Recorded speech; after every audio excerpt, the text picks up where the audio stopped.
Hello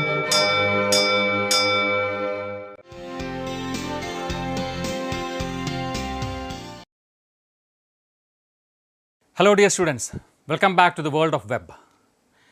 ഇന്ന് നമ്മൾ പുതിയൊരു ചാപ്റ്റർ ആരംഭിക്കുന്നു. Chapter 5, web designing using HTML. HTMLൻ്റെ കൂടുതൽ അഡ്വാൻസ്ഡ് ആയിട്ടുള്ള ഫെസിലിറ്റീസ് യൂസ് ചെയ്തുകൊണ്ട് കൂടുതൽ വർണ്ണാഭമായ വെബ് പേജുകൾ ഡിസൈൻ ചെയ്യാൻ പോവുകയാണ് ഇനിയുള്ള ക്ലാസ്സുകളിലൂടെ.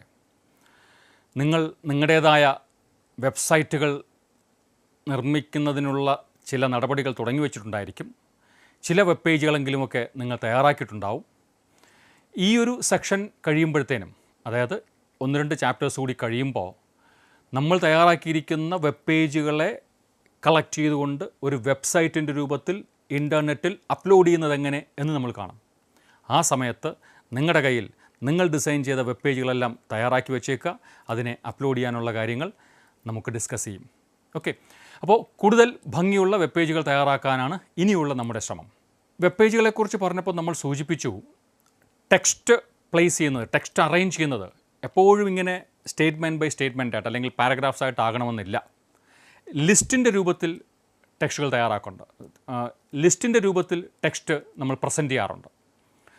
ഹൈസ്കൂൾ ക്ലാസ്സുകളിൽ ലിബ്രെ ഓഫീസ് റൈറ്റർ ഉപയോഗിച്ചിട്ട് ഡോക്യുമെൻറ്റ്സ് തയ്യാറാക്കുമ്പോഴും നിങ്ങളതൊക്കെ ചെയ്തിട്ടുണ്ടായിരിക്കും. ഞാനിപ്പോൾ നിങ്ങളുടെ മുമ്പിൽ കാണിക്കുന്നത് ലിബ്രെ ഓഫീസ് റൈറ്റർ ഉപയോഗിച്ച് തയ്യാറാക്കി ഒരു ലിസ്റ്റാണ്. നമ്മുടെ സ്കൂളിനെക്കുറിച്ച് ഒരു വെബ്സൈറ്റ് അല്ലെങ്കിൽ ഒരു ഡോക്യുമെൻറ്റ് തയ്യാറാക്കിയാൽ, ഒരു സാധാരണ ഡോക്യുമെൻ്റ് തന്നെ ആയിക്കോട്ടെ, അങ്ങനെ ഒരു ഡോക്യുമെൻറ്റ് തയ്യാറാക്കിയാൽ സ്കൂളിലുള്ള ഡിഫറൻറ്റ് സെക്ഷൻസിനെ കുറിച്ചൊരു ഭാഗം ഉണ്ടാകുമല്ലോ. ആ ഭാഗത്ത് ഇപ്പോൾ നിങ്ങൾ കാണുന്നത് പോലെ ഒരു പോർഷൻ ഉണ്ടായേക്കാം. UP section, HS section, HSS section. ഇവിടെ ഒരു ഡോട്ട്, ഒരു ഡാർക്ക് സ്പോട്ട് അവിടെ കാണുന്നുണ്ട്. പരിചയം കാണും നിങ്ങൾക്ക് ആ വാക്ക്. ബുള്ളറ്റ്സ് എന്നാണല്ലോ പറയുക. ബുള്ളറ്റഡ് ലിസ്റ്റ് എന്നാണ് പറയുക. Bulleted list. ഇതിനെ നമുക്ക് അൺഓർഡേർഡ് ലിസ്റ്റ് എന്ന് പറയാം. കാരണം നമ്മളിങ്ങനെ ഒരു ലിസ്റ്റ് ഓഫ് ഐറ്റംസ് പ്രസൻറ്റ് ചെയ്യുമ്പോൾ അതിന് പ്രത്യേകിച്ചൊരു ഓർഡറൊന്നും ആവശ്യമില്ല എങ്കിൽ ഇതുപോലെ ബുള്ളറ്റ് ഇട്ട് സൂചിപ്പിച്ചാൽ മതി. അത് ഓരോന്നും സെപ്പറേറ്റ് ഐറ്റമായിട്ട് നമുക്ക് ഫീൽ ചെയ്യണം. പക്ഷേ ഈ ഐറ്റങ്ങൾക്ക് പ്രത്യേകിച്ചൊരു ഓർഡറൊന്നുമില്ല. ഇതിപ്പോൾ UP section, HS section, HSS section എന്ന് പറഞ്ഞാലും തിരിച്ചു പറഞ്ഞാലും മിക്സ് ചെയ്ത് പറഞ്ഞാലും ഒന്നും വലിയ പ്രശ്നമൊന്നുമില്ല. അതുകൊണ്ട് തന്നെ ഇതിന് നമ്പറിങ് ഇട്ട് പറയാറില്ല. പറഞ്ഞെന്നിരുത് വലിയ അപകടമൊന്നുമില്ല കേട്ടോ. യൂഷ്വലി ഈ ഓർഡറിന് വലിയ പ്രാധാന്യമില്ലാത്ത ലിസ്റ്റിലാണ് ബുള്ളറ്റ്സ് യൂസ് ചെയ്യുന്നത്. അതിനെ നമ്മൾ ഇനി പറയാൻ പോകുന്നത് നമ്മുടെ ഭാഷയിൽ, വെബ് ഡിസൈനിങ്ങിൻ്റെ ഭാഷയിൽ പറയുമ്പോൾ അൺഓർഡേർഡ് ലിസ്റ്റ് എന്ന് പറയുന്നു. പ്രത്യേകിച്ച് ഒരു ഓർഡറൊന്നും ഇല്ലാത്ത ലിസ്റ്റ്, പക്ഷേ അവിടെ ബുള്ളറ്റ് കൊണ്ടായിരിക്കും ഓരോ ഐറ്റത്തെയും മാർക്ക് ചെയ്യുക. പലതരത്തിലുള്ള ബുള്ളറ്റ്സൊക്കെ നമ്മൾ യൂസ് ചെയ്തിട്ടുണ്ടായിരിക്കും. അത് നമുക്ക് പിന്നാലെ കാണാം. എന്തായാലും ബുള്ളറ്റഡ് ലിസ്റ്റ് അല്ലെങ്കിൽ അൺഓർഡേർഡ് ലിസ്റ്റ് എന്ന് പറയാം. എന്നാൽ ചിലപ്പോഴെങ്കിലും ഇങ്ങനെയുള്ള ഒരു ലിസ്റ്റ് നിങ്ങൾ ഉപയോഗിക്കാറുണ്ട്. നമ്മുടെ സ്കൂളിൽ പ്രവർത്തിച്ചു വരുന്ന ഡിഫറെൻറ്റ് ക്ലബ്സ് ആൻഡ് ഓർഗനൈസേഷൻസ്, അതിനെക്കുറിച്ചൊക്കെ പറയുമ്പോൾ ഞാനിവിടെ നമ്പർ ഇട്ട് കാണിച്ചു. എൻ്റെ ഒരു കാര്യം, പെട്ടെന്ന് തന്നെ എത്ര ക്ലബ്ബുകൾ ഇപ്പോൾ ഉണ്ട് എന്ന് ഇത് നോക്കും പറയാം. 15 എണ്ണം. നമ്പർ ഇല്ലാതെ ബുള്ളറ്റ് ആയിരുന്നെങ്കിലോ നമ്മൾ കൗണ്ട് ചെയ്യേണ്ടി വന്നേനെ, ഓരോ 1, 2, 3, 4 എന്ന് എപ്പോഴും കൗണ്ട് ചെയ്യേണ്ടി വരും. അപ്പോൾ ഇവിടെ ലോങ് ലിസ്റ്റ് ആകുമ്പോഴത്തേനും നമ്പർ ഉള്ളതിൻ്റെ ഒരു സൗകര്യം, അതിൻ്റെ total number of items in that list എത്രയെന്ന് വളരെ പെട്ടെന്ന് അറിയാൻ കഴിയും. ഏറ്റവും അവസാനത്തിന് നേർക്കുള്ള നമ്പർ നോക്കിയാൽ മതി. അതൊരു കണ്ടിന്യൂസ് ഓർഡറിലാണ് പ്ലേസ് ചെയ്യുന്നതെങ്കിൽ. സാധാരണ അങ്ങനെയാണല്ലോ. ഞാൻ ഈ ക്ലബ്ബുകളെ അറേഞ്ച് ചെയ്തിരിക്കുന്നത് ആർക്കും ഒരു പരാതി വേണ്ട, അല്ലേ? ഏത് ക്ലബ്ബ്, ഇന്ന ക്ലബ്ബ് വലുതാണ്, അല്ലെ ഇന്ന ക്ലബ്ബ് ചെറുതാണ്, ഇന്ന സാറിൻ്റെ ക്ലബ്ബിന് ആദ്യത്തെ ചാൻസ് കൊടുത്തു, ഇങ്ങനെ പരാതിയൊന്നും വേണ്ട. ഞാനിവിടെ ചെയ്തിരിക്കുന്നത് ആ ക്ലബ്ബുകളുടെ പേരുകൾ അതിൻ്റെ ആൽഫബറ്റിക് ഓർഡർ എഴുതിയിരിക്കുകയാണ്. ആർക്കും പരാതിയില്ലല്ലോ. നമ്മുടെ ക്ലാസ് മുറികളിൽ നിങ്ങളുടെ റോൾ ലിസ്റ്റ് തയ്യാറാക്കുന്നത് ഇങ്ങനെയാണല്ലോ, നിങ്ങളുടെ പേരിൻ്റെ ആൽഫബറ്റിക് ഓർഡറിൽ. അവിടെ റോൾ നമ്പർ 1, 2, 3, 4 അങ്ങനെയാണല്ലോ വരുന്നത്. അപ്പോൾ ഇത്തരം സിറ്റുവേഷനിലാണ് ഓർഡേർഡ് ലിസ്റ്റ് എന്ന് നമ്മൾ പറയുന്ന ഈ നമ്പേർഡ് ലിസ്റ്റ് ഉപയോഗിക്കുന്നത്. അപ്പോൾ ഇവിടെ ഓരോ ഐറ്റത്തെയും ഐഡൻറ്റിഫൈ ആയിട്ട് സെപ്പറേറ്റ് നമ്പേഴ്സ് ഉണ്ടാവും and they will be continuous numbers. അപ്പോൾ ബുള്ളറ്റഡ് ലിസ്റ്റ് എന്നും നമ്പേർഡ് ലിസ്റ്റ് എന്നും നമ്മൾ ഇതുവരെ പറഞ്ഞുകൊണ്ടിരുന്ന ലിസ്റ്റുകളെ ഇനി നമ്മൾ പറയാൻ പോകുന്നു ordered list and unordered list. അതായത് ബുള്ളറ്റഡ് ലിസ്റ്റിനെയാണ് അൺഓർഡേർഡ് ലിസ്റ്റ് എന്ന് പറയാൻ പോകുന്നത്. നമ്പേർഡ് ലിസ്റ്റിനെ ഇനി മുതൽ ഓർഡേർഡ് ലിസ്റ്റ് എന്ന് പറയാൻ പോകുന്നു. ഇത് മറ്റൊരു സ്റ്റൈൽ ഓഫ് ലിസ്റ്റിംഗ് ആണ് ഈ കാണുന്നത്. നമ്മുടെ സ്കൂളിൽ പ്രവർത്തിക്കുന്ന 2 ഓർഗനൈസേഷനെ കുറിച്ച് എഴുതുന്ന അസാപ്പ് എന്ന് വെച്ചാൽ എന്താണെന്നും ആ അസാപ്പ് കൊണ്ട് എന്ത് പ്രവർത്തനമാണ് നമ്മുടെ സ്കൂളിൽ നടക്കുന്നത് എന്നതിനെ സൂചിപ്പിക്കുന്ന ഒരു ചെറിയ ടെക്സ്റ്റുമാണ് നിങ്ങളവിടെ കാണുന്നത്. അസാപ്പിന് ശേഷം അടുത്ത പ്രോഗ്രാമിലേക്ക് പോയി DCA അതെന്താണെന്ന് കാണുന്നു. അപ്പോൾ ഇങ്ങനെ ഒരു ഐറ്റത്തിൻ്റെ പേരും ആ ഐറ്റവുമായി ബന്ധപ്പെട്ട ചില ഇൻഫർമേഷൻ ഒരു പാരഗ്രാഫ് പോലെ ഒരു ലെങ്തി ടെക്സ്റ്റായിട്ട് 2-3 സ്റ്റേറ്റ്മെൻറ്റ്സ് ഉള്ള ഒരു ടെക്സ്റ്റായിട്ട് കൊടുക്കേണ്ടി വരുമ്പോൾ ഇതും ഒരു ലിസ്റ്റ് തന്നെയാണ്. ഈ ലിസ്റ്റിന് പറയുന്ന പേര് ഡെഫിനിഷൻ ലിസ്റ്റ് എന്നാണ് പറയുക. ചില ഐറ്റംസ് ഡിഫൈൻ ചെയ്യുന്നു, കുറേയേറെ ഐറ്റംസും അതിന് ഓരോന്നിൻ്റെയും ഡെഫിനിഷനും അല്ലെങ്കിൽ അതിനെ ഓരോന്നിനെയും കുറിച്ചുള്ള ചില എക്സ്പ്ലനേഷൻസും അതിനെ ഡെഫിനിഷൻ ലിസ്റ്റ് എന്ന് പറയുന്നു. ഇത്തരം ലിസ്റ്റുകളെ എങ്ങനെ HTML ഉപയോഗിച്ച് നമുക്ക് തയ്യാറാക്കാം? നമ്മൾ കണ്ടതെല്ലാം വേർഡ് ഡോക്യുമെൻ്റ് ആയിരുന്നു. HTML ഡോക്യുമെൻ്റ് ഉപയോഗിച്ചിട്ട് ലിസ്റ്റുകൾ തയ്യാറാക്കി വെബ് പേജിൽ എങ്ങനെ മനോഹരമായ ഈ ലിസ്റ്റുകൾ അവതരിപ്പിക്കാം എന്നുള്ളതാണ്. ആദ്യം കാണുന്നു അൺഓർഡേർഡ് ലിസ്റ്റ്. അതിനുവേണ്ടി ഉപയോഗിക്കുന്ന ടാഗ് UL. അതിനകത്ത് തന്നെ ഉണ്ടല്ലേ, അൺഓർഡേർഡ് ലിസ്റ്റിൻ്റെ UL അത് ചേർത്താണ് ആ ടാഗ് നിർമ്മിച്ചിരിക്കുന്നത്. അതിൻ്റെ ആട്രിബ്യൂട്ട്സ് എന്തൊക്കെയാണെന്ന് നോക്കൂ. ടൈപ്പ് എന്നൊരു ആട്രിബ്യൂട്ടാണുള്ളത്.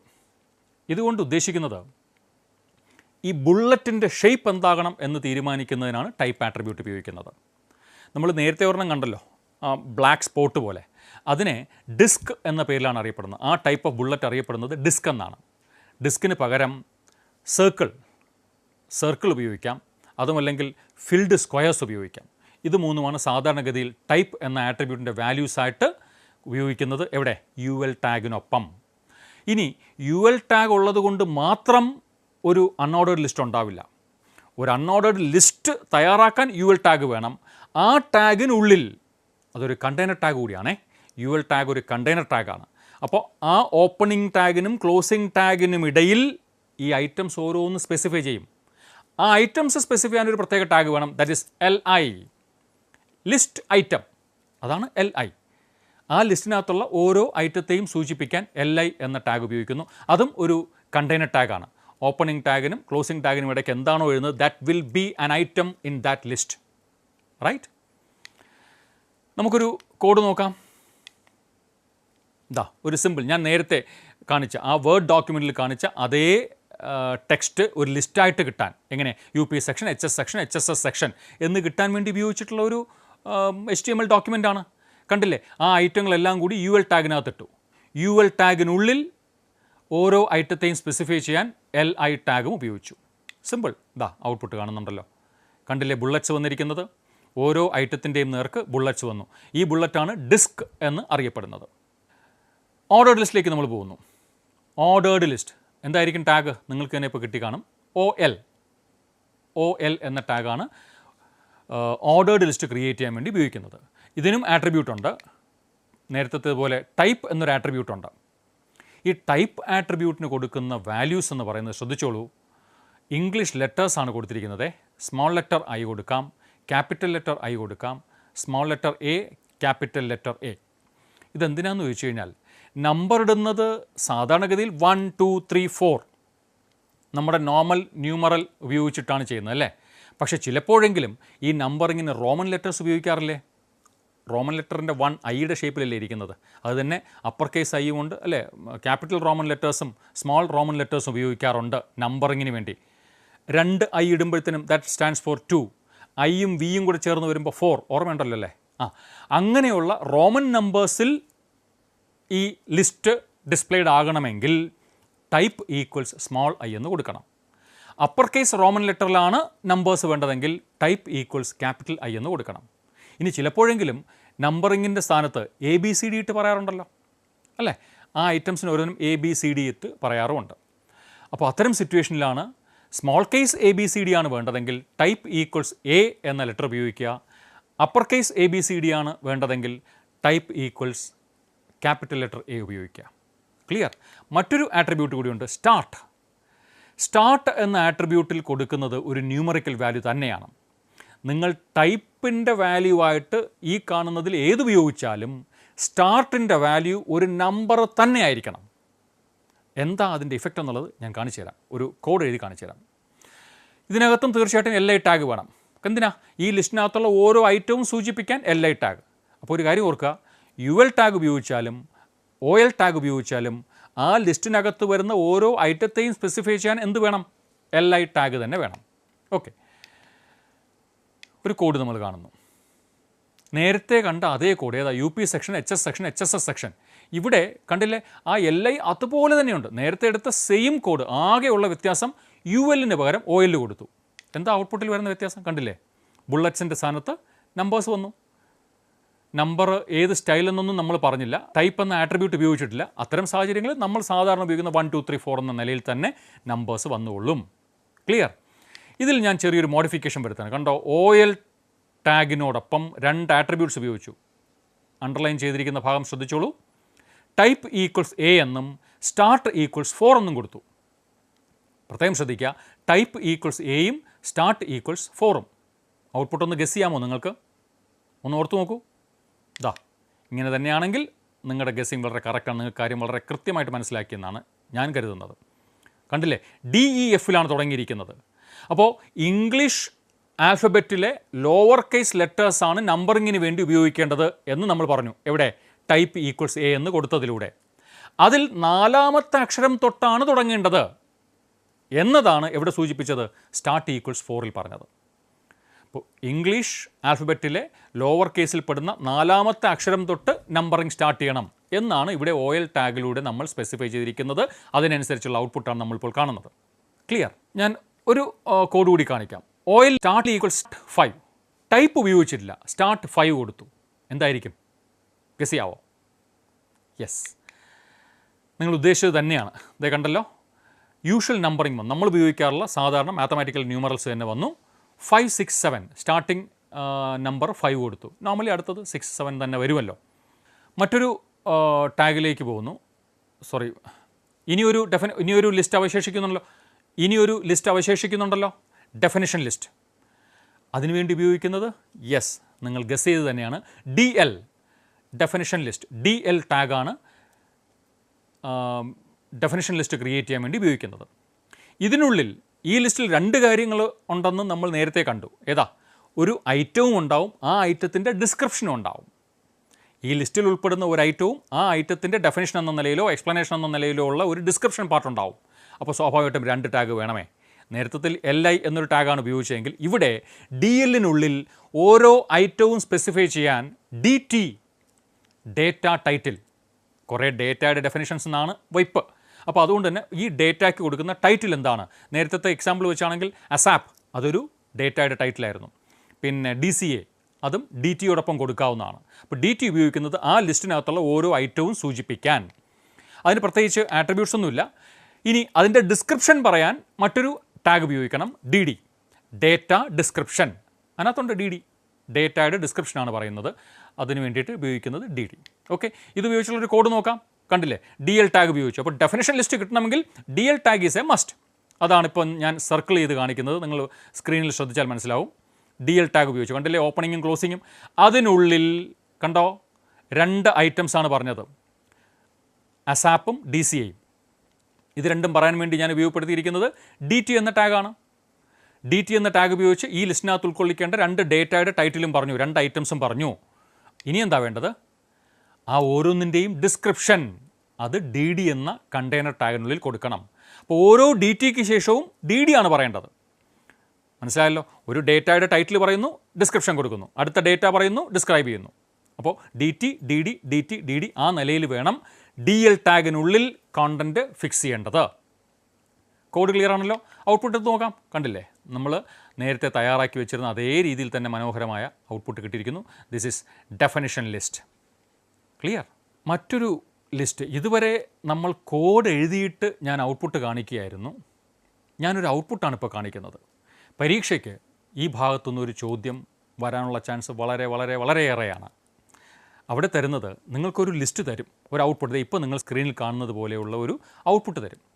ഈ ഔട്ട്പുട്ട് ഇങ്ങനെ ഒരു വെബ് പേജ് കിട്ടാൻ ആവശ്യമായ HTML കോഡ് എഴുതാനാണ് പറയുക. ഞാൻ ആ കോഡ് തൽക്കാലം കാണിക്കാം.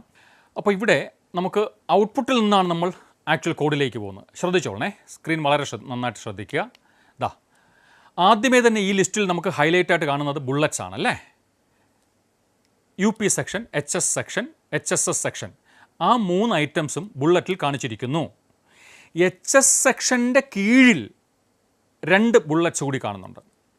HS സെക്ഷൻ എന്ന ഐറ്റത്തിൻ്റെ കീഴിൽ മറ്റൊരു ലിസ്റ്റ് അല്പം കൂടി റൈറ്റിലേക്ക് ഷിഫ്റ്റ് ചെയ്തുകൊണ്ട് ചില list of items, Malayalam medium 2, English medium 2 എന്ന് കാണുന്നു. അവിടെ ബുള്ളറ്റിൻ്റെ ഷേപ്പും മാറി, പൊസിഷനും മാറി. ഇതിനെ നമുക്ക് സബ് ലിസ്റ്റ് എന്ന് പറയാം. മെയിനായിട്ട് നമ്മൾ കാണുന്ന ഈ ലിസ്റ്റിൽ UP section, HS section, HSS section എന്ന് 3 ഐറ്റങ്ങളും അതിൽ HS സെക്ഷൻ എന്ന ഐറ്റത്തിന് കീഴിൽ മലയാളം മീഡിയം, ഇംഗ്ലീഷ് മീഡിയം എന്നീ 2 ഐറ്റങ്ങളും അടങ്ങുന്ന ഒരു സബ് ലിസ്റ്റ് ഉണ്ട് എന്ന് വേണമെങ്കിൽ പറയാം. അതുപോലെ തന്നെ മെയിൻ ലിസ്റ്റിൽപ്പെടുന്ന HSS സെക്ഷൻ, അതിന് കീഴിലുമുണ്ട് ഒരു സബ് ലിസ്റ്റ്. അതിൽ 3 കാര്യങ്ങൾ തന്നിരിക്കുന്നു. നമ്പേർഡായിട്ടാണ് തന്നിരിക്കുന്നത്, ഓർഡേർഡ് ലിസ്റ്റായിട്ടാണ് തന്നിരിക്കുന്നത്. സയൻസ്, ഹ്യൂമാനിറ്റീസ്, കൊമേഴ്സ്, നമ്മുടെ 3 സ്ട്രീമുകളാണ് അതിനകത്ത് ഉൾക്കൊള്ളിച്ചിരിക്കുന്നത്. അപ്പോൾ ഒരു സ്കൂളിലുള്ള ഡിവിഷനുകളെക്കുറിച്ച് പറയുന്ന ഒരു കംപ്ലീറ്റ് പിക്ചർ കൊടുക്കുമ്പോൾ, ഇങ്ങനെ കൊടുക്കുമ്പോൾ എത്ര മനോഹരമായിട്ട്, എത്ര പെർഫെക്റ്റ് ആയിട്ടാണ് ആ കമ്മ്യൂണിക്കേഷൻ നടക്കുന്നത്. കാണുമ്പോൾ തന്നെ മനസ്സിലാവും അല്ലേ. UP സെക്ഷനിൽ പ്രത്യേകിച്ച് ഒരു സബ് ഡിവിഷനൊന്നുമില്ല. എന്നാൽ HS സെക്ഷനിൽ മലയാളം മീഡിയം എന്നും ഇംഗ്ലീഷ് മീഡിയം എന്നും 2 സബ് ഡിവിഷൻസ് ഉണ്ട്. അത് ഓരോന്നിനും 2 ക്ലാസ്സുകൾ വീതമുണ്ട് എന്ന് വളരെ വ്യക്തമല്ലേ. അതേസമയം HSS സെക്ഷനിൽ വരുമ്പോഴത്തേനും അവിടെ 3 സ്ട്രീമുകളുണ്ട് ഈ സ്കൂളിൽ. സയൻസ് ഗ്രൂപ്പിലെ കുട്ടികളുണ്ടാവും, ഹ്യൂമാനിറ്റീസിന് കുട്ടികളുണ്ട്, കൊമേഴ്സിന് കുട്ടികളുണ്ട് എന്നുള്ള കാര്യം വളരെ വ്യക്തമായിട്ട് നമുക്ക് ഈ ലിസ്റ്റിൽ നിന്ന് മനസ്സിലാവും. അപ്പോൾ ഇത് തയ്യാറാക്കാനായിട്ടുള്ള രീതിയാണ് വലതുവശത്ത് കാണുന്നത്. ശ്രദ്ധിച്ചോളൂ, ബുള്ളറ്റ്സ് അല്ലേ. ആദ്യം വേണ്ടത് അൺഓർഡേർഡ് ലിസ്റ്റാണ്. Basically it is an unordered list. So UL കൊടുത്തു. ദേ ശ്രദ്ധിച്ചോളൂ, ഇപ്പോൾ ഔട്ട്പുട്ടിൽ കാണിച്ചിരിക്കുന്ന ബുള്ളറ്റ്സ് കിട്ടണമെങ്കിൽ വലതുവശത്ത് കോഡിൽ UL എന്ന പെയർ ഓഫ് ടാഗ് തന്നെ വേണ്ടേ? ശരി, അത് കൊടുത്ു. ഇനി അതിനകത്തുള്ള ഓരോ ഐറ്റംസും 3 ഐറ്റംസ് അല്ലേ ഉള്ളത്. UP section, HS section, HSS section. കണ്ടില്ലേ, അതിന് 3നും വേണ്ടി LI ടാഗ് ഉപയോഗിച്ച് എഴുതിയിരിക്കുന്നു. വലതുവശത്ത് ഔട്ട്പുട്ട് ബ്രൗസർ വിൻഡോയും കൂടി ശ്രദ്ധിച്ചോളൂ. ഞാനിവിടെ ആരോ മാർക്കിട്ട് കാണിക്കുന്നുണ്ട്.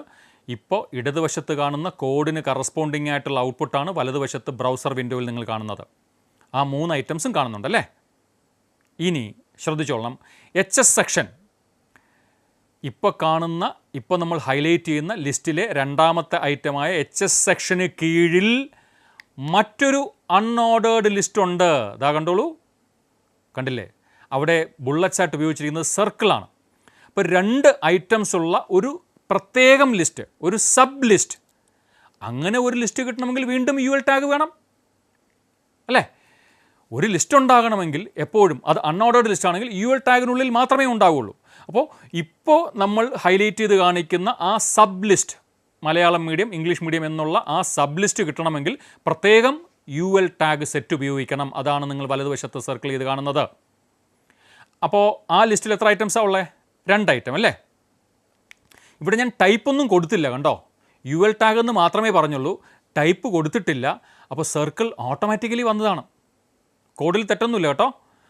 നമ്മളായിട്ട് ടൈപ്പ് സ്പെസിഫൈ ചെയ്യുന്നില്ലെങ്കിൽ ആദ്യത്തെ ലെവലിലെ ബുള്ളറ്റ് ഡിസ്കിൻ്റെ രൂപത്തിലായിരിക്കും, 2ാമത്തെ ലെവലിലെ ബുള്ളറ്റ് സർക്കിളായിരിക്കും. ഇനി ആ ഓരോന്നിനും കീഴിൽ വീണ്ടും ലിസ്റ്റ് ഉണ്ടെങ്കിൽ അത് സ്ക്വയർ ഷേപ്പിലായിരിക്കും വരിക. ഓക്കെ, അതാണ് അതിൻ്റെ ഒരു പ്രസിഡൻസ് ബ്രൗസർ സെറ്റ് ചെയ്ത് വെച്ചിരിക്കുന്നത്. എനിവേ 2 ഐറ്റംസാണ് അതിനകത്തുള്ളത്. ആ UL പെയറിനുള്ളിൽ അത് 2ഉം കൊടുത്തിരിക്കുന്നു LI ടാഗ് ഉപയോഗിച്ചിട്ട്.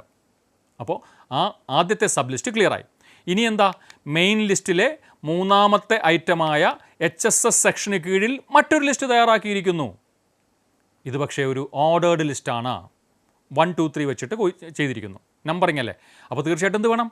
ഒരു OL പെയർ വേണം. കണ്ടില്ലേ, വലതുവശത്ത് നോക്കിക്കോളൂ. ഒരു OL പെയർ ഉപയോഗിച്ചുകൊണ്ട് ആ ലിസ്റ്റ് തയ്യാറാക്കാം.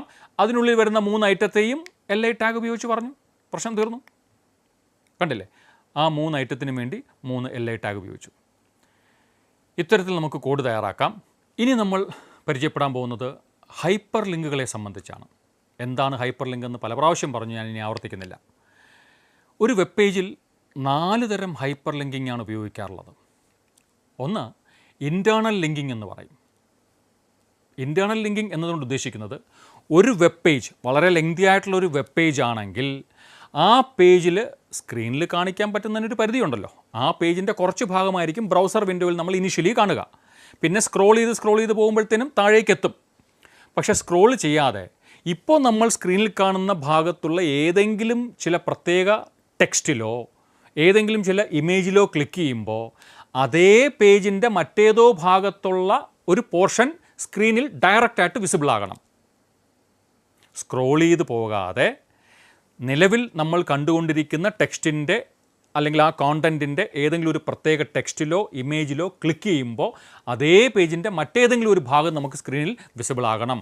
ഇതിനെയാണ് ഇൻറ്റേർണൽ ലിങ്കിങ് എന്ന് പറയുന്നത്. Internal linking. രണ്ടാമതൊരു കാറ്റഗറി എക്സ്റ്റേർണൽ ലിങ്കിങ് എന്ന് പറയും. ഇവിടെ ഉദ്ദേശിക്കുന്നത് നോർമലി ഒരു വെബ്സൈറ്റ് എന്ന് പറയുമ്പോൾ ഒരുപാട് വെബ് പേജസ് കാണുമെന്ന് നമ്മൾ പറഞ്ഞിട്ടുണ്ടല്ലേ. അപ്പോൾ പലപ്പോഴും ആദ്യം കാണുന്ന പേജിനെ ഹോം പേജ് എന്നൊക്കെയാണല്ലോ നമ്മൾ പറയാറുള്ളത്. ആ ഹോം പേജിൽ പലപ്പോഴും മെനു പോലെയൊക്കെ കാണും. അതിലേതെങ്കിലും ഒരെണ്ണത്തിൽ ക്ലിക്ക് ചെയ്യുമ്പോഴത്തേനും മറ്റേതോ പേജാണ് ലോഡ് ചെയ്യുക. ഇപ്പോൾ നിലവിലൊരു വെബ് പേജ് നമ്മൾ കാണുന്നുണ്ട്. അതിലുള്ള ഒരു ടെക്സ്റ്റിൽ അല്ലെങ്കിൽ ഒരു ഇമേജിൽ ക്ലിക്ക് ചെയ്യുമ്പോൾ ഈ വെബ് പേജ് അല്ല, ഈ വെബ്സൈറ്റുമായി ബന്ധപ്പെട്ട മറ്റേതെങ്കിലും ഒരു വെബ് പേജ് ബ്രൗസറിൽ ലോഡ് ചെയ്യും. This is external linking. Clear? Same വെബ്സൈറ്റിൻ്റെ മറ്റൊരു പേജിലേക്ക് കണക്ഷൻ പോകുന്നതിനെയാണ് എക്സ്റ്റേണൽ ലിങ്കിങ് എന്ന് പറയുന്നത്. ഇത് ഒരു സെയിം വെബ്സൈറ്റിൻ്റെ മറ്റൊരു പേജ് തന്നെ ആവണമെന്നില്ല, മറ്റേതെങ്കിലും വെബ്സൈറ്റ് വേണമെങ്കിലും ആകാം. നമ്മളിപ്പോൾ ഉപയോഗിക്കുന്ന ഒരു വെബ്സൈറ്റിൽ നിന്നുകൊണ്ട് മറ്റേതെങ്കിലും വെബ്സൈറ്റിലേക്ക് വേണമെങ്കിലും ചാടിക്കാൻ സാധിക്കും. അവിടെ ആ വെബ്സൈറ്റിനെ സൂചിപ്പിക്കുന്ന URL ആയിരിക്കും, URLുമായിട്ടാണ് കണക്ട് ചെയ്യേണ്ടത്. മറ്റൊരു വെബ്സൈറ്റുമായിട്ടാണ് ലിങ്ക് എസ്റ്റാബ്ലിഷ് ചെയ്യുന്നതെങ്കിൽ ആ വെബ്സൈറ്റിനെ സൂചിപ്പിക്കുന്ന URLുമായിട്ടാണ് ലിങ്ക് എസ്റ്റാബ്ലിഷ് ചെയ്യേണ്ടത്. മറ്റൊരു തരം ലിങ്കിങ് ഗ്രാഫിക്കൽ ലിങ്കിങ്. ഞാൻ ഇടയ്ക്കിടയ്ക്ക് പറഞ്ഞു പോകുന്നുണ്ട്. ടെക്സ്റ്റ് അല്ലെങ്കിൽ ഇമേജ് അല്ലേ, യൂഷ്വലി ടെക്സ്റ്റിൽ ക്ലിക്ക് ചെയ്യുമ്പോഴാണ് അതൊരു ലിങ്കായിട്ട് മാറുന്നത്, മറ്റൊരു പേജ് അല്ലെങ്കിൽ ഒരു പേജിൻ്റെ മറ്റൊരു ഭാഗത്തേക്ക് ചാടുന്നത്. വേണമെങ്കിൽ ഇമേജ് വെച്ചിട്ട് നമുക്ക് ചാടിക്കാം. ഒരു ഇമേജിനെ ലിങ്കായിട്ട് സെറ്റ് ചെയ്യാൻ സാധിക്കും. അതാണ് ഗ്രാഫിക്കൽ ലിങ്കിങ് എന്നതുകൊണ്ട് ഉദ്ദേശിക്കുന്നത്. പിന്നെന്നുള്ളത് ഇമെയിൽ ലിങ്കിങ്. ഒരു വെബ് പേജിൻ്റെ ഒരു മെയിൽ അഡ്രസ്സ് കാണുമ്പോൾ അല്ലെങ്കിൽ കോൺടാക്റ്റ് എന്നൊക്കെ പറഞ്ഞിട്ട് എന്തെങ്കിലും ഒരു ടെക്സ്റ്റ് കൊടുത്തിട്ട് അവിടെ ക്ലിക്ക് ചെയ്യുമ്പോഴത്തേനും ഏതോ ഒരു മെയിൽ ബോക്സ് ഓപ്പൺ ആകും. ഒരു ഇമെയിൽ ബോക്സ് ഓപ്പൺ ആകും. അതിൻ്റെ യൂസർ നെയിമും പാസ്വേഡും കൊടുക്കുന്ന ആ പേജ് ഓപ്പൺ ആയിട്ട് വരും. നമ്മളൊരു സ്കൂളിൻ്റെ വെബ്സൈറ്റ് തയ്യാറാക്കുന്നു. അപ്പോൾ ആ സ്കൂളിൻ്റെ ഒരു ലിങ്കിൽ ക്ലിക്ക് ചെയ്യുമ്പോൾ ഡയറക്റ്റായിട്ട് ജിമെയിലും ഓപ്പണായി അതിനകത്ത് എനിക്ക് നമ്മുടെ സ്കൂളിൻ്റെ ഇമെയിൽ ID കൊടുത്ത് കയറാൻ സാധിക്കണം. ഇത്തരം സാഹചര്യങ്ങളിൽ ഞാൻ എന്ത് ചെയ്യുന്നു, നമ്മുടെ സ്കൂളിൻ്റെ വെബ് പേജിൽ നിന്നും കണക്ഷൻ എസ്റ്റാബ്ലിഷ് ചെയ്യുന്നത് ഒരു ഇമെയിലിലേക്കായിരിക്കും. അവിടെ ക്ലിക്ക് ചെയ്യുമ്പോൾ ജിമെയിൽ ഓട്ടോമാറ്റിക്കലി ഓപ്പൺ ആവുന്നു. എൻ്റെ ആ യൂസർ നെയിമും പാസ്വേഡും കൊടുക്കേണ്ട ആ വിൻഡോ ആയിരിക്കും നമ്മൾ കാണുക. സോ അതാണ് ഇമെയിൽ ലിങ്കിങ് എന്ന് പറയുന്നത്. അപ്പോൾ ഈ 4 രീതിയിലുള്ള ലിങ്കുകൾ എങ്ങനെ ഇംപ്ലിമെൻറ്റ് ചെയ്യാം എന്നുള്ള കോഡുകളാണ് നമ്മളിനി കാണാൻ പോകുന്നത്. അപ്പോൾ ലിങ്ക് ക്രിയേറ്റ് ചെയ്യാൻ ഏതുതരം ലിങ്ക് ആണെങ്കിലും അത് ക്രിയേറ്റ് ചെയ്യാനായിട്ട് ഉപയോഗിക്കുന്ന ടാഗ് ആങ്കർ ടാഗ് എന്ന് പറയും. എഴുതുന്നത് എന്ന് മാത്രമേ ഉള്ളൂ. അതിൻ്റെ ആട്രിബ്യൂട്ട്സ്, പ്രധാനമായിട്ട് ഉപയോഗിക്കുന്ന ആട്രിബ്യൂട്ട്സ് നെയിം എന്നൊരു ആട്രിബ്യൂട്ടുമുണ്ട്, പിന്നൊന്ന് href. ഇതിലേറെ പ്രധാനം href എന്ന് പറയും. href ഉപയോഗിക്കാതെ ടാഗ് ഉപയോഗിച്ചിട്ട് പ്രത്യേകിച്ച് കാര്യമൊന്നുമില്ല. href ഹൈപ്പർ ലിങ്ക് റെഫറൻസ് എന്നാണ് പറയുക. ഏത് പേജിലേക്കാണോ കണക്ഷൻ എസ്റ്റാബ്ലിഷ് ചെയ്യേണ്ടത്, നമ്മൾ ഏതോ ഒരു വെബ് പേജിൻ്റെ ഒരു ടെക്സ്റ്റിനെയാണല്ലോ ലിങ്കായിട്ട് സെറ്റ് ചെയ്യാൻ പോകുന്നത്. ആ ടെക്സ്റ്റിൻ്റെ ഇടതുവശത്ത് ആങ്കർ ടാഗ് ഓപ്പൺ ചെയ്യുന്നു, ആ ടെക്സ്റ്റിൻ്റെ വലതുവശത്ത് ക്ലോസിംഗ് ടാഗും സെറ്റ് ചെയ്യും. അതാണ് അതിൻ്റെ ഒരു രീതി, നമ്മളത് കാണും. അപ്പോൾ ഈ പർട്ടിക്കുലർ ടെക്സ്റ്റിൽ ഈ ടാഗിനുള്ളിൽ കിടക്കുന്ന ടെക്സ്റ്റ് അല്ലെങ്കിൽ ഇമേജിൽ ക്ലിക്ക് ചെയ്യുമ്പോൾ ഏത് പേജിലേക്കാണോ പോകുന്നത് ആ പേജിൻ്റെ ഫയൽ നെയിം അല്ലെങ്കിൽ URL നെയിം ആണ് href എന്ന ആട്രിബ്യൂട്ടിൻ്റെ വാല്യൂ ആയിട്ട് കൊടുക്കേണ്ടത്. ഏത് കേസിൽ? എക്സ്റ്റേണൽ ലിങ്കിങ് ആണെങ്കിൽ ഏത് പേജാണോ ഓപ്പൺ ചെയ്യേണ്ടത് അല്ലെങ്കിൽ ഏത് URLിലേക്കാണോ കണക്ഷൻ വേണ്ടത് അത് വേണം കൊടുക്കാൻ. എന്നാൽ ഇൻറ്റേർണൽ ലിങ്കിങ് പറഞ്ഞല്ലോ, സെയിം പേജിൻ്റെ മറ്റൊരു സെക്ഷൻ. അപ്പോൾ ആ സെക്ഷൻ എങ്ങനെ തിരിച്ചറിയും? പേജിനൊരു ഫയൽ നെയിമുണ്ട്, ആ പേജിൻ്റെ ഒരു സെക്ഷനെ തിരിച്ചറിയാനൊരു ഫെസിലിറ്റി വേണം. അതിനാണ് നെയിം ടാഗ് ഉപയോഗിക്കുന്നത്. ആ സെക്ഷനെ തിരിച്ചറിയാൻ ആണ് നെയിം എന്ന ആട്രിബ്യൂട്ട് ഉപയോഗിക്കുന്നത്. ടാഗിനോടൊപ്പം നെയിം ആട്രിബ്യൂട്ട് ഉപയോഗിച്ചുകൊണ്ട് ഒരു സെക്ഷന് പേര് കൊടുക്കുന്നു. ലിങ്ക് എസ്റ്റാബ്ലിഷ് ചെയ്യേണ്ട പേജിലെ ഒരു പെർട്ടിക്കുലർ സെക്ഷന്, ഒരു ബ്ലോക്കിന് ഒരു പേര് കൊടുക്കുന്നു. അതാണ് നെയിം ആട്രിബ്യൂട്ടിൻ്റെ പ്രയോജനം. ആ പേരിനെ റെഫർ ചെയ്യാൻ, ആ പേരിലേക്ക് നമ്മളിപ്പോൾ നെയിം ചെയ്തിരിക്കുന്ന സെക്ഷനെ ഓപ്പൺ ചെയ്യാൻ, ലിങ്കിലൂടെ നമ്മൾ നെയിം ചെയ്തിരിക്കുന്ന സെക്ഷൻ ബ്രൗസറിൽ ഓപ്പൺഡ് ആകാൻ hrefനൊപ്പം ആ നെയിം തന്നെയാണ് കൊടുക്കേണ്ടത് by preceding a hash simple. Code വെച്ചിട്ട് നമുക്ക് മനസ്സിലാക്കാം. എന്താ ശ്രദ്ധിച്ചോളൂ. ഇവിടെ ഇതൊരു ഇൻറ്റേർണൽ ലിങ്കിങ്ങിനെ സൂചിപ്പിക്കുന്ന പേജാണ്. ഞാനിപ്പോൾ അണ്ടർലൈൻ ചെയ്ത് കാണിക്കുന്നത് ആ പേജിൻ്റെ എൻവയോൺമെൻറ്റൽ പൊല്യൂഷൻ, നമ്മുടെ ടെക്സ്റ്റിനകത്തുള്ള കോഡ് തന്നെയാണ് ഞാനിവിടെ ഉപയോഗിച്ചിരിക്കുന്നത്. എൻവയോൺമെൻറ്റൽ പൊല്യൂഷൻ എന്ന് പറയുന്ന ഒരു കോണ്ടൻ്റാണ് ഈ വെബ് പേജിലുള്ളതെന്ന് കരുതുക. അപ്പോൾ അതിന് ഒരു ഇൻട്രൊഡക്ഷൻ പാർട്ടുണ്ട്, ഒരു ഇൻട്രൊഡക്ഷൻ പാരഗ്രാഫ്. ആ ഇൻട്രൊഡക്ഷൻ പാരഗ്രാഫിനെ ഐഡൻറ്റിഫൈ ചെയ്യാൻ വേണ്ടി ഞാൻ നെയിം ആട്രിബ്യൂട്ട് ഉപയോഗിച്ചുകൊണ്ട് ടാഗിൽ അത് രേഖപ്പെടുത്തിയിരിക്കുന്നു. ടാഗ് യൂസ് ചെയ്തു, നെയിം ആട്രിബ്യൂട്ടിൽ ഇൻട്രൊഡക്ഷൻ എന്ന പേര് തന്നെ കൊടുക്കുന്നു. ആ പെയർ ഓഫ് എ ടാഗിനുള്ളിൽ ഫസ്റ്റ് പാരഗ്രാഫ് കാണുന്നുണ്ട്. അതിനകത്ത് മറ്റ് ചില ടാഗുകളൊക്കെ ഉപയോഗിച്ച് അതൊക്കെ അവിടെ നിൽക്കണം, നമുക്ക് പരിചയമുള്ള കഴിഞ്ഞ ചാപ്റ്ററിൽ നമ്മൾ പരിചയപ്പെട്ട ടാഗുകളാണ്. നമ്മുടെ ഇൻട്രസ്റ്റ് ഇപ്പോൾ എ ടാഗിൽ മാത്രമാണ്. രണ്ടാമത്തെ എ ടാഗ് നോക്കിക്കോളൂ. അവിടെയും ആ സെക്ഷൻ രണ്ടാമതൊരു പാരഗ്രാഫ് ദ എയർ പൊല്യൂഷനുമായി ബന്ധപ്പെട്ട ഒരു പാരഗ്രാഫ് പറയുന്നുണ്ട്. ആ ഭാഗത്തെ തിരിച്ചറിയാൻ വേണ്ടി എയർ എന്ന നെയിം ഉപയോഗിച്ചുകൊണ്ട് എ ടാഗ് ഉപയോഗപ്പെടുത്തിയിരിക്കുന്നു. മൂന്നാമതൊരു സ്ഥലത്ത് വാട്ടർ പൊല്യൂഷനുമായി ബന്ധപ്പെട്ട ഒരു പാരഗ്രാഫ് അവിടെ കാണുന്നുണ്ട്. ആ സെക്ഷനെ ഐഡൻറ്റിഫൈ ചെയ്യാൻ വേണ്ടിയിട്ട് എ ടാഗ് ഉപയോഗിച്ചു with the attribute name and the value given is water. Okay, അപ്പം ഇപ്പോൾ അണ്ടർലൈൻഡ് ആയിട്ട് കാണുന്ന 3 സ്ഥലങ്ങളിലും എ ടാഗ് യൂസ് ചെയ്തിരിക്കുന്നത് നെയിം ചെയ്യാൻ വേണ്ടിയിട്ടാണ്, നെയിം ആട്രിബ്യൂട്ട് ഉപയോഗപ്പെടുത്തിക്കൊണ്ടാണ്. എന്നാൽ ഈ സ്ഥലങ്ങളെയൊക്കെ റെഫർ ചെയ്യുന്നതിന് വേണ്ടി അടുത്ത ഇവിടെ ശ്രദ്ധിച്ചോളൂ, ആ ആരോ മാർക്ക് ഉപയോഗിച്ച് ഞാൻ സൂചിപ്പിക്കുന്നത് നേരത്തെ നെയിം ചെയ്തിരുന്ന പേജിലെ സെക്ഷൻസ് റെഫർ ചെയ്യുന്നതിനെ സൂചിപ്പിക്കാനാണ്. റെഫർ ചെയ്യുന്നത് എങ്ങനെയെന്ന് സൂചിപ്പിക്കാൻ വേണ്ടിയാണ് ഇപ്പോൾ ഞാൻ ആരോ മാർക്ക് ഉപയോഗിച്ചിട്ടുള്ള സ്ഥലങ്ങൾ നിങ്ങൾക്ക് കാണാൻ സാധിക്കുന്നത്. കണ്ടില്ലേ, href ഈക്വൽസ് #air. ഒരു പാരഗ്രാഫിന്, രണ്ടാമത്തെ പാരഗ്രാഫിന് നെയിം ചെയ്തിരുന്നത് എയർ എന്നായിരുന്നു. പക്ഷേ എയർ എന്ന് നെയിം ചെയ്തിട്ടുള്ള ആ പാരഗ്രാഫിനെ റെഫർ ചെയ്യാൻ ഉപയോഗിക്കുമ്പോൾ #air എന്ന് തന്നെ ഉപയോഗിച്ചു. എല്ലായിടത്തും അത് ഉപയോഗിച്ചിട്ടുണ്ട്. #air, #water, #introduction എന്ന നിലയിൽ തന്നെയാണ് hrefന് വാല്യൂ കൊടുത്തിരിക്കുന്നത്. ഇതിൻ്റെ ഒരു ഔട്ട്പുട്ട് നമുക്ക് കാണാം. ഇ എന്ന ഭാഗം അത് ഞാനവിടെ ബോൾഡ് ഉപയോഗിച്ച് കാണിച്ചത് കൊണ്ടാണ് അങ്ങനെ സൂചിപ്പിക്കുന്നത്. നമ്മുടെ ഡോക്യുമെൻറ്റിൽ ഇ എന്ന ലെറ്ററിന് പ്രത്യേകം ഫോണ്ട് കൊടുത്ത് സൈസ് വലുതാക്കിയിരുന്നു. പിന്നീട് നേരെ ഇപ്പോൾ കാണുന്നത് എയർ പൊല്യൂഷൻ. കണ്ടില്ലേ, എയർ പൊല്യൂഷൻ്റെ കളർ കണ്ടായിരുന്നോ? അത് രണ്ടും ലിങ്കാണ്. എയർ പൊല്യൂഷൻ, വാട്ടർ പൊല്യൂഷൻ എന്നത് രണ്ടും ലിങ്ക് തന്നെയാണ്. എയർ പൊല്യൂഷൻ എന്ന ലിങ്കിൽ വെച്ച് ഞാൻ ക്ലിക്ക് ചെയ്യുന്നു. ക്ലിക്ക് ചെയ്തപ്പോൾ കണ്ടോ സ്ക്രീനിൽ എയർ പൊല്യൂഷൻ എന്ന ഭാഗമാണ് നിങ്ങളിപ്പോൾ കാണുന്നത്. എയർ പൊല്യൂഷൻ എന്ന് പേര് കൊടുത്തിട്ടുള്ള ഭാഗമാണ് ഇപ്പോൾ സ്ക്രീനിൽ കാണുന്നത്. ഇനി നമ്മൾ ബാക്കിലേക്ക് പോകുന്നു. വീണ്ടും വാട്ടർ പൊല്യൂഷൻ എന്നൊരു ലിങ്ക് കണ്ടല്ലോ, ഞാൻ അവിടെ ക്ലിക്ക് ചെയ്യുകയാണ്. കണ്ടില്ലേ, ഇപ്പോൾ വാട്ടർ പൊല്യൂഷൻ എന്ന തുടങ്ങുന്ന വെബ് പേജിലെ ഭാഗത്തിനാണ് ഇമ്പോർട്ടൻസ് കൊടുത്തിരിക്കുന്നത്. സ്ക്രീനിൽ നിറഞ്ഞു കാണുന്നത് അതാണ്. ഏറ്റവും കൂടുതൽ കണ്ടോ ഗോ ടു ഇൻട്രൊഡക്ഷൻ, അത് മറ്റൊരു ലിങ്കായിരുന്നു. ഞാൻ അവിടെ ക്ലിക്ക് ചെയ്തു, കണ്ടില്ലേ, ഇപ്പോൾ പേജിൻ്റെ ആദ്യ ഭാഗത്ത് വീണ്ടും എത്തി. ഇൻട്രൊഡക്ഷൻ എന്ന് ഐഡൻറ്റിഫൈ ചെയ്ത ഭാഗത്ത് നമ്മൾ എത്തിയിട്ടുണ്ട്. സോ ഇതാണ് ഇൻറ്റേർണൽ ലിങ്കിങ് എന്ന് പറയുന്നത്. ഇപ്പോൾ നിങ്ങൾ കാണുന്നത് ഒരു എക്സ്റ്റേണൽ ലിങ്കിങ്ങിൻ്റെ സാധ്യതയാണ്.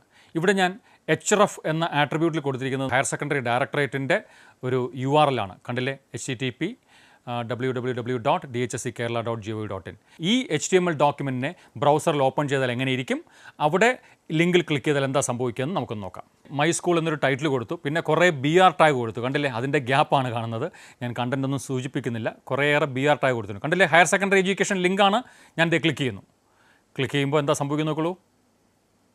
കണ്ടോ, ടൈറ്റിൽ ബാറിൽ ശ്രദ്ധിച്ചേ, dhsckerala.gov.in നമ്മുടെ ഹയർ സെക്കൻഡറി ഡയറക്ടറേറ്റിൻ്റെ പോർട്ടലാണത്. കണ്ടോ, അവിടെ അഡ്രസ്സ് നിങ്ങൾക്ക് ശ്രദ്ധിച്ചാൽ മനസ്സിലാവും.